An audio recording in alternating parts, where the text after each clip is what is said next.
Are your lifters maximizing their training potential, or is your RPE strategy secretly holding them back? Let's be real, choosing between static and progressive RPEs is not arbitrary. They will make a difference. But here's the kicker, knowing when to use each one could be the difference between stagnation and smashing PRs. Now, static RPEs, they might seem like they lack overload, but don't underestimate the power of a stable training dose when it comes to driving progress. Then there's progressive RPEs. Now, this dynamic approach to programming is perfect for exposing a lifter to a range of intensities, sharpening your lifter's RPE intuition, or even preparing them for a competition day. So, in this video, we're going to do a deep dive into breaking down the exact moments when static or progressive RPEs shine and how to leverage them to level up your programming. Now, if you're new here, I've been coaching powerlifting for many years and I've coached lifters from various different countries to compete internationally. So let's define static versus progressive RPE. Now, what are we talking about? Now, when it comes to talking about static and progressive RPE, we're really referring to the RPE often prescribed at some of the sets, such as top sets or working sets, but sometimes all of the sets. Now, we're really talking about whether we have a single dose in a microcycle that we repeat throughout our mesocycle, or whether we're actually dialing the intensity up through a mesocycle. Now, static RPE means keeping the target effort level, let's say RPE 7, consistent across multiple weeks. Now, progressive RPE, on the other hand, involves gradually increasing the target effort, such as moving from an RPE 6 to an RPE 9 over the course of several weeks. Both methods are tools to guide training intensity, but they serve different purposes depending on the goals and the lifter's needs, as well as your own training philosophy as well. Now, what is really happening when RPEs are static? Now, when you are holding a static RPE, assuming that you're prescribing a fixed RPE, you are essentially holding on to the same absolute intensity. Now, absolute intensity, if you're unsure, we're referring to the percentage of your 1 rep max. Now, when you have RPEs that are static, there is no progression in stimulus. So if you're holding a static RPE prescription, you're holding a static equivalent absolute intensity. On the other hand, there is an alternative of having progressive RPEs. Now, progressive RPE introduces a rising absolute intensity across the weeks, intentionally increasing the effort levels. Now, progressive RPEs means that there is a progression in the stimulus. Now, does static RPE mean static weight? Not necessarily. Static RPE can still result in heavier weights over time if the lifter gets stronger and more comfortable with the lift. However, the opposite can easily be true if the training dose isn't correct or if there is excessive fatigue and insufficient recovery. A lighter weight can eventually be performed later on. Now, does static RPE mean stagnation or no progress? Absolutely not. A static RPE may have no progression in stimulus, but that doesn't mean that there won't be progress in performance. Let me explain. Now, if the prescribed static RPE prescription happens to match a dose that is sufficient enough to cause overload and there's enough time and resource to recover to adapt by the equivalent subsequent session, then by definition, you will get stronger by the subsequent week. While the effort level doesn't change, other factors like the weight on a bar or bar speed may improve naturally if the lifter adapts. So why may you want to choose static RPEs? Now, static RPEs isn't about stagnation, it's about controlling variables, specifically intensity. Now, you may want to choose a static RPE for various reasons and scenarios and lifters. One of the prominent members of the community that have popularized the use of static RPEs is Mike Teixeira from RTS, which is sometimes used in their emerging strategies framework for programming. Now, here are some useful cases. A beginner focusing on technique. So static RPE can be ideal for beginners who need to master movement patterns before pushing intensity. By holding effort consistently, they can focus entirely on execution rather than absolute load and effort.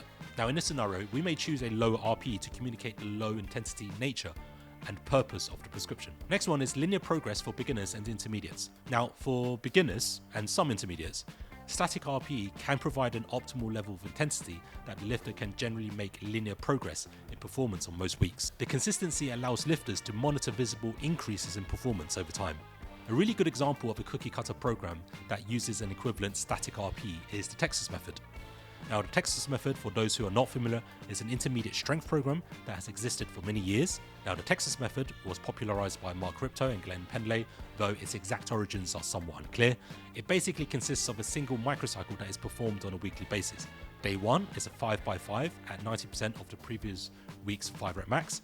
Day 2 is 2x5 at 80% of day 1. And day 3 is a 5 rep max, which is essentially 5 reps at RPE 10.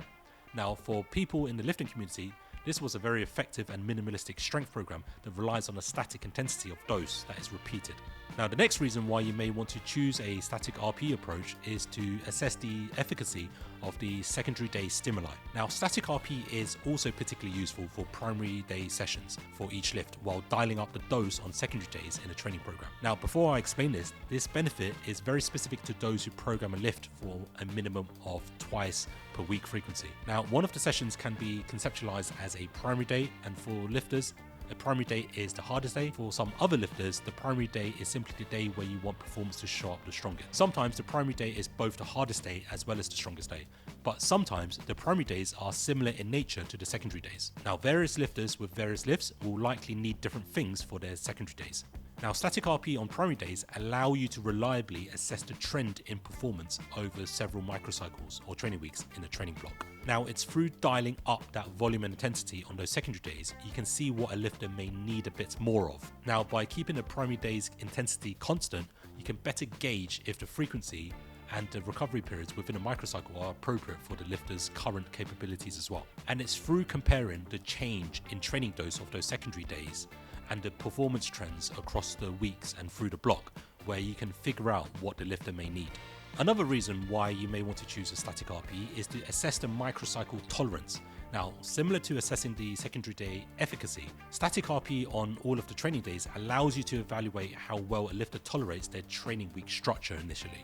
Now, this may be because you have designed a fresh new training program for a new lifter, or you have designed a new program that deloads from the previous program. So what you might need to do is, with this initial week being done, can the lifter, whoever the program is for, tolerate this initial start week?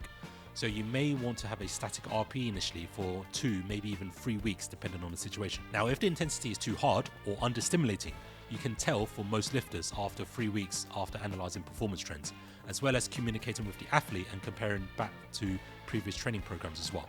Also, if you guys want me to teach you how to prescribe static and progressive RPEs, make sure you click the subscribe button so you don't miss out when I release it. Now back to topic. So let's move on to why we may actually want to adopt more progressive RPE approach to programming. Now, what is the alternative to static RPEs? Well, simply, it's having progressive RPEs. When we have a progressive RPE, we are essentially dialing the relative and absolute intensity up. So why may we want to do this? Here are some use cases. You could want to expose a lifter across a spectrum of training doses. Now, one of the problems with the use of this type of repeated golden microcycle approach to programming is that you don't expose a lifter to a range of intensity exposures, even if the program is effective. Now, progressive RPE is an excellent way to expose lifters to a wider range of intensities, ensuring that they develop across a broad spectrum of doses. And the reason why this may be useful is because individual lifters can be intrapersonally different across time. So it may be that their optimal dose can evolve over time. Now, sometimes having a static RPE approach can make it difficult to see which way it goes. This can be particularly valuable for experienced lifters. The next reason might be to peak a lifter for competition. Now, when preparing for a meet, progressive RPE helps gradually increase the top end peak intensity, aligning effort with the demands of the competition. Now, this ensures that the lifter is physically and mentally primed to hit maximal weights on that meet day. As much as you may have a progressive RPE with some of the top sets, you may or may not want to consider managing the RPE of the back of sets to compensate for the potential fatigue that comes with increasing the top end intensity. As much as you may want to have a progressive RPE with some of the top sets, you may or may not want to consider managing the RPE of the back of sets to compensate for the potential fatigue that comes with being exposed to a higher level of top end intensity. Now, this is going to range from person to person as well as lift to lift as well. And so the thing that you want to pay attention to within a session is looking at the acute fatigue that occurs after performing those top sets. And the next reason for using progressive RPEs is functional overreaching. Now, sometimes we may almost have this fragile approach to training where we are so sensitive to athletes fatiguing coming in that we don't really train the athletes that hard at all. Sometimes having a static RPE approach can lead to progress in performance trends being somewhat stagnant. Now, if we revisit what we understand about human bodies, fundamentally there is an anti-fragility element to our biology. and having a progressive RPE approach can be a useful way to functionally overreach to bring about more progress, even though it does come with a bit more fatigue that we can eventually manage. Now, progressive RPE can be used to push lifters into a state of functional overreaching where accumulated fatigue temporarily suppresses performance, but recovery leads to a rebound in greater levels of strength. The next reason why we may want to choose a progressive RPE is titrating the dose from a deload or introduction week. Now, progressive RPE is an effective way to rebuild intensity following a deload or a lighter introduction week. Now, it allows for a structured reintroduction of effort without overwhelming the lifter. If we program deload and introductory weeks correctly, they will effectively create space for us to be exposed to more training intensity that the athlete will need in order to reach a minimum effective dose. Another reason is to teach a lifter to learn their RPE scales. Now, this is going to be a bit more relevant for beginner to intermediate lifters. It can also be relevant to more experienced lifters who have recently changed the technique, and so their RPE scales may be a little bit more off. So progressive RPEs help lifters develop a more accurate sense of their own effort levels. By gradually ramping up intensity, they learn to distinguish between RPE levels and rebuild their confidence in assessing their capacity and performance. If they have a static RPE approach to microcycles, they may find it harder to assess how much higher their top end is, and also see how much their top end has changed. Another useful reason to use progressive RPE is athlete motivation. Now, progressive RPE can be particularly motivating for athletes who thrive on increasing challenges.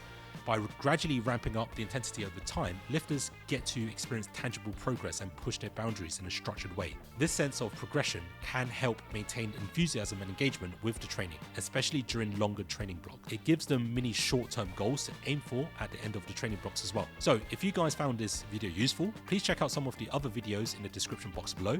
Also, check out some of the other resources that I like to use in my coaching practice as well. And as always, click like, subscribe, and I will see you guys on the next one.